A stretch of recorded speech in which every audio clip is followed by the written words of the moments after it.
সীমাবদ্ধ শরীরের রূপকে আমাদের চোখের সম্মুখ থেকে সরিয়ে দিয়েছেন, কিন্তু এক বিরাট অসীম রূপে সমস্ত চরাচর ব্যক্ত হয়ে আমাদের সকলের অস্তিত্বকে তার মধ্যে গ্রাস করে এবং সম্মিলিত করে সর্বদা আমাদের সঙ্গেই উপস্থিত আছেন। অতএব শোকের কোনো কারণ নেই। এই মহাপুণ্য লগ্ন, এই পুণ্য লগ্নে সকলেই উচিত কিছু কিছু পুণ্য কাজ করা এবং সকলে তা করছে। আমি অতি তুচ্ছ, অতি নগণ্য এই পুণ্য লগ্নে আমি একটি ছোট্ট পুণ্য কাজ করেছি। আমি সন্ন্যাস গ্রহণ করেছি।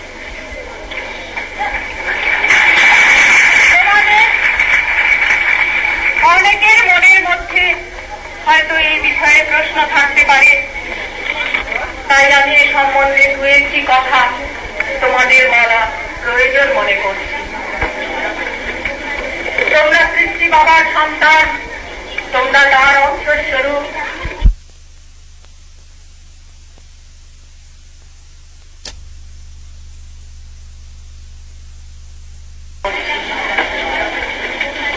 তোমরা সৃষ্টি বাবার সন্তান, তোমরা তার অংশস্বরূপ।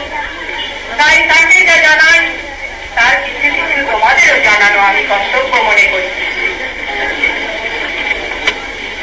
শিশু বয়স থেকে সৃষ্টি বাবার চরণ ছায়ায় প্রতিপালিতা আমি। অত্যন্ত নগণ্য তবু অপরিসীম কৃপা এবং স্নেহ লাভ করেছিলাম। সম্ভবত সেই পূর্ণ ফলে দীর্ঘকালের ইচ্ছা ছিল সন্ন্যাস নেব,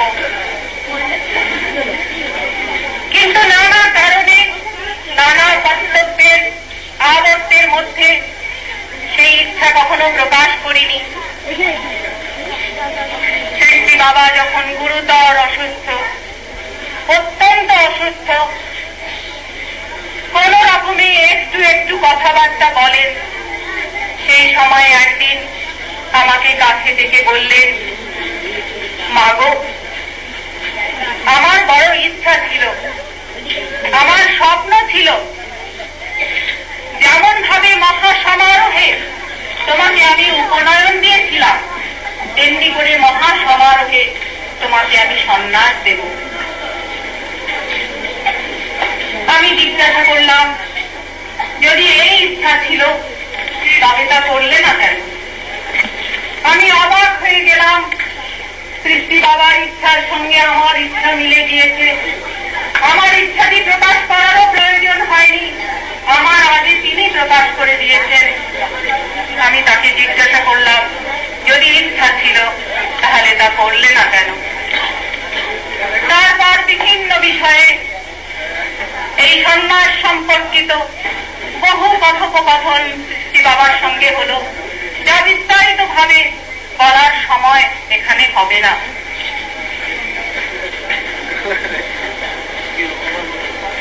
বাবা আমাদের সময় দিলেন না। এর আগে বহুবার অসুস্থ হয়েছেন, হয়তো আর 5টা মিনিট কাটে না, হয়তো আর 15টা মিনিট কাটে না, হয়তো আজকের রাত্রিটা কাটে না, এমন অবস্থার সৃষ্টি হয়েছে। কিন্তু তবু বলবার সময় পেয়েছি, বাবা তুমি যেও না, তুমি থাকো। জানি না এই নগণ্য সন্তানের সঙ্গে, নগণ্য সন্তানের প্রার্থনার এবং কণ্ঠের সঙ্গে বোধহয় তোমাদের সকলের কণ্ঠস্বর মিলিত হয়ে সামান্যতম শক্তি সঞ্চারিত হয়েছিল। তাই প্রতিবারই সৃষ্টি বাবা সে কথা রেখেছে। এইবার বাবা সে কথাটুকু বলারও অবকাশ দিলেন না। 2 মিনিট সময়ের মধ্যে যা ঘটবার তা ঘটে গেল। সৃষ্টি বাবাকে সুস্থ দেখে আমরা একটু নিশ্চিন্ত সেই দিন। হঠাৎ করে মা ডাকলেন, ছুটে গিয়ে দেখি সৃষ্টি বাবার পাওয়া যাচ্ছে না। 5 মিনিটও হয়নি তার ঘর থেকে আমরা এসেছি, এর মধ্যেই এই দুর্ঘটনা। কাছে গিয়ে বারবার প্রশ্ন করছি, বাবা কি হয়েছে, বাবা কি হয়েছে?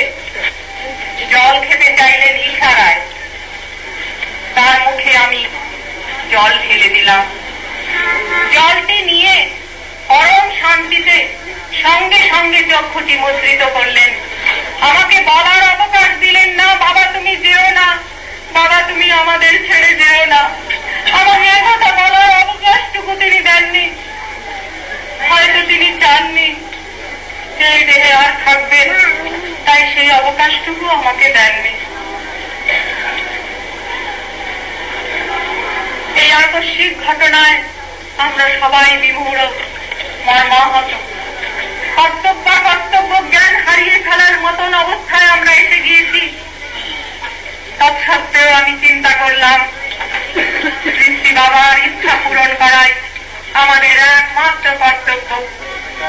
আমি শিশু বয়স থেকে শ্রী বাবার কাছে, পরম পূজনীয় মায়ের কাছে, পরম শ্রদ্ধা ভাইদার কাছে পিতৃমাতৃ ভক্তির কথা শিখে এসেছি।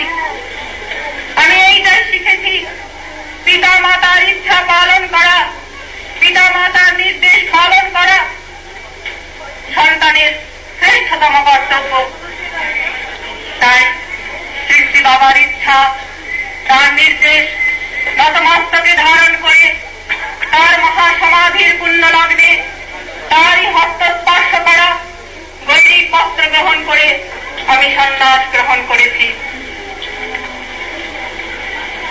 শ্রী বাবাও সন্ন্যাস গ্রহণ করেছিলেন এবং একটা নির্দিষ্ট সময়ে গৈরিক বস্ত্রের পরিবর্তে শ্বেত বস্ত্র ধারণ করতেন। আমার উপরও তার সেই ধরনেরই নির্দেশ আছে। একটা নির্দিষ্ট সময়ের পরে এই গৈরিক বস্ত্রের পরিবর্তে আমি শ্রী বাবার নির্দেশানুযায়ী তারই মতন শ্বেত বস্ত্র ধারণ করব। তবে সেই দিনটি কবে তা এখন আমি বলবো না। শ্বেত বস্ত্র ধারণ করার প্রধান কারণও শ্রী বাবাকে অনুকরণ করা, তাকে অনুসরণ করা।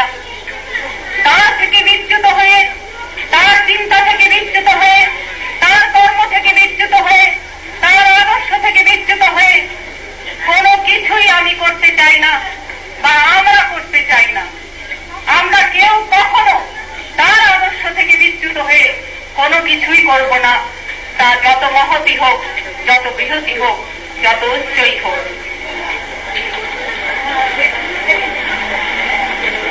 আমি একটি ছোট্ট পুণ্য কার্য করেছি।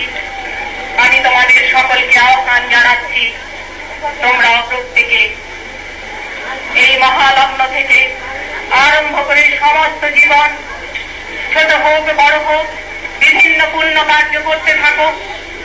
তোমাদের এই পুণ্য কার্যই জগতের কল্যাণকারী হবে,